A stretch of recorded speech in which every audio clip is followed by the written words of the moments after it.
success ang Sex Bomb Girls dahil sa kanilang reunion concert dahil maski si Rochelle Pangilinan ay inulan ng offers dahil sa pagsikat niyang muli. Talbog, di ba? Ngayon na nga. Pinagkakaguluhan siya dun sa mga nakapila, 'di ba? Talagang kumbaga, ano man tawag doon? Parang nagkaroon ulit ng career yung Sex Bomb. Hindi lang si Rochelle, lahat sila pinagkakaguluhan. Rebirth, kumbaga. Oo, parang na-reborn sila.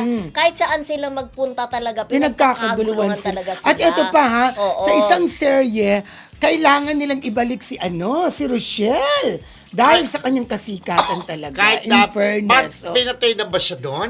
Oo, Eh nasyutay na baka siya ang doon. mangyari, ito yung kakambal niya. Baka ganun gagawa ng istorya, di ba? Hindi, siya pa rin naman. Oo. Siya pa. Hindi Oo, ko kasi diba? nasusundan yung serie na yun eh. Kaya hindi ko alam kung namatay o baka sabi, hindi totoong namatay siya. Nagtago lang siya. Parang kay FPJ. Ganun siya. Napanood kay Pardino. Oo, dati. ganun Hindi siya pala patay. kasikat ngayon at saka ginigas na siya sa sa ASAP ba? Kung hindi ako nagkakamali. nag-sell sila doon. O, diba? Pero alam mo, si Rochelle naman, among the members ng Sex Bomb, siya naman talaga yung meron din laging may serye. Di ba ang galing niya sa pulang araw? Magaling kasi siyang umarte. Yun ang isa sa mga bentahin niya. At ang best supporting actress last year, di ba?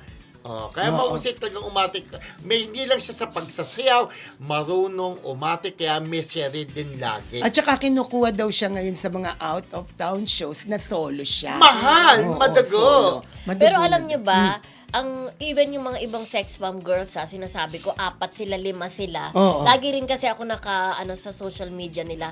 Yung 4, hindi sila Rochelle. Yung iba pa, ang dami nila eh. Sila Talagang Myra. ang daming iniikot din ng mga mga Probinsya. probinsya talaga para Mag-perform.